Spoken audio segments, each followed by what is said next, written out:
This is how Star Wars sound effects were actually made. Legendary Darth Vader's breathing was made by putting a microphone in an old scuba diving hose and then slowing the audio down. For Chewbacca's voice, Burt mixed recordings of lions, walruses, bears, camels, and tigers to create that unique growl.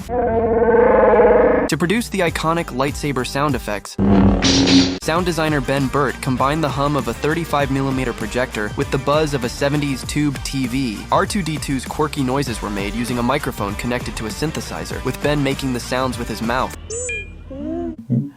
Lastly, the sound of the blaster was created by hitting an electric wire with something metal.